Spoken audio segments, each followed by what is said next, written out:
The topic of this video is writing the story of another person. Can you use the first person pronoun when you do that? Shouldn't writing another person's memoir be called writing biography rather than writing memoir? You are, after all, not the subject. The I of the story is not doing the writing. Doesn't that make the writing a biography and not a memoir? Well, you've got good points. But are there occasions when a biography can justly be called a memoir? Let me explain, but first I want to welcome you to the Better Memoir Writing Masterclass channel. For those of you who do not know me, I am Denis Ledoux, the author of the classic granddaddy of memoir writing books, Turning Memories into Memoirs, and the founder of the Memoir Network, where we help memoir writers start and complete their books. Give us a ring for a complimentary consultation to learn how we can help you to finish your book. In one of my books, the one called A Sugary Frosting, Life in a 1960s Parsonage, I used life stories that my late wife Martha Blowen had composed, and to which I added text of my own creation. And I called the finished book a memoir. Well, was this appropriate? How did I presume to call it a memoir and not a biography? When you are both a storyteller and a story keeper and are in relationship with someone who is verbal, very verbal, for 31 years, you get to know many of her stories. A number of them you know not only because they were told directly to you as you went about your day, perhaps driving together into town, or perhaps as you began your morning facing the wood stove, sipping your coffee. Not only this, but also because she told them to others in your presence. Often when retelling happens, details are added in the retelling, or an emphasis is changed for the benefit of the new audience, and unexpectedly you understand an angle of the story that had eluded you earlier. And now you say, oh, I know what she meant by this. Martha wrote a number of her stories, always in segments. She intended to polish a memoir, but her life was cut short by breast cancer before she could realize this goal.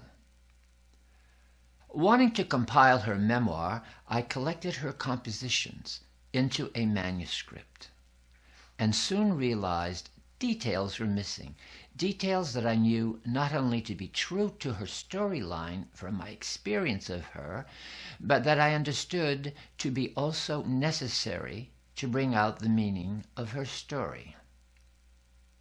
Soon enough, I found myself adding her words that lived within me into the narrative. These words of hers contributed not only scenes and conversations, but also whole stories. Eventually, the manuscript consisted of more of the stories written in the first person and originating in the stories I had heard from her than from her own composition. Well, what to do about this?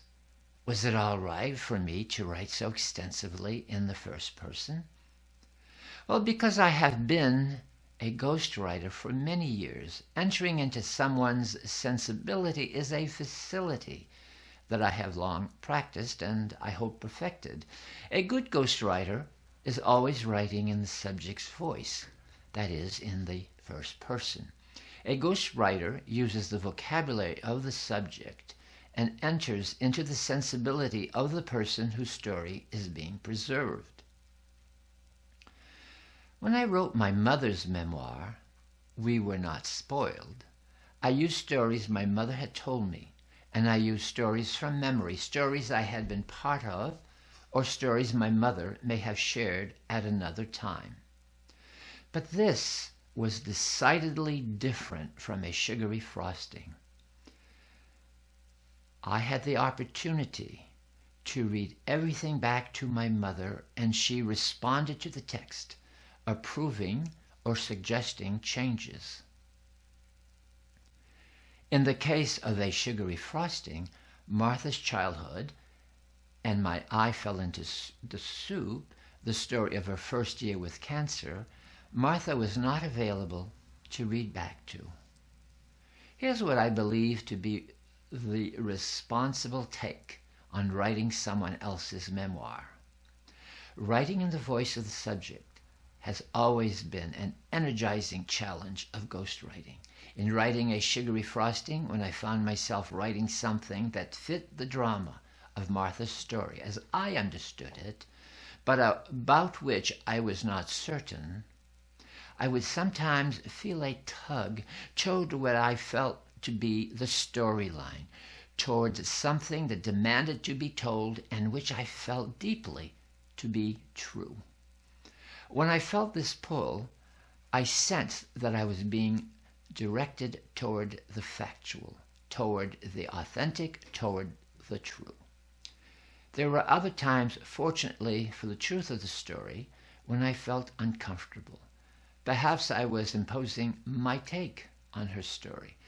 The tug I would feel was away from her story. I usually decided to leave this manuscript out. The bulk of the text in A Sugary Frosting, presented as Martha's memoir, has been ghostwritten. From what many readers have told me, it is impossible to pinpoint where the stories she wrote end and where the stories I ghosted begin. I believe that is as it should be. A ghostwriter must be invisible, or why call us ghost writers. You may still be stuck with, but really, is it okay to use the first person when you are writing somebody else's story? Where do you presume the authority to write in the first person? Well, for starters, there are reasons I have already mentioned, my deep familiarity with her stories. But then I had also promised Martha that I would write her stories for our grandchildren who were not yet born and for readers. This gave me a sense of writing in her stead, and it bestowed a certain authority which I felt she had imparted to me. She had also said, I trust you not to write anything that would embarrass me. I have endeavored to use that request as a guide, and that too has given me a sense of authority to write her story. I believe Martha would have approved of A Sugary Frosting and would easily have called it her memoir. But for those readers who are still unsettled, I am perfectly comfortable with your calling A Sugary Frosting a fictionalized memoir, or perhaps a memoir-like fiction. But what I believe it to be is a co-authored memoir, a ghost-written memoir. There was also another book about Martha which I wrote, My Eye Fell into the Soup. After Martha's death, very much wanting to write an account of her illness, I knew to do that, to really do credit to the etiology of her illness, I had to go earlier in her life. I felt that her cancer was called the disease of hopelessness in the 19th century. I believe that cancer had roots in her early family life, and the influence of those years perdured into the present. Because of this belief of early childhood influence, I had to write A Sugary Frosting first. Then, having written that book, I turned to writing about the time of her illness. This task was actually easier, as I had her voluminous journals to quote from in My Eye Fell into the Soup. When I combined them to my journal entries, I had quite an extensive text. But even in My Eye Fell into the Soup, I had to create some text. Sometimes it was to present and explain something that Martha had not written about in her journals, but which was necessary for the reader to understand her story. Since My Eye Fell into the Soup also contains my own journal entries, I was able to place much new material that the reader might need to know about inside my own entries. This circumvented the authorship issue. In conclusion, let me say that I have one more volume to write of Martha's illness, and then I will be through with writing biography as memoir. I have no intention of ever writing a straight biography. And you, what are your thoughts? Please leave a comment below.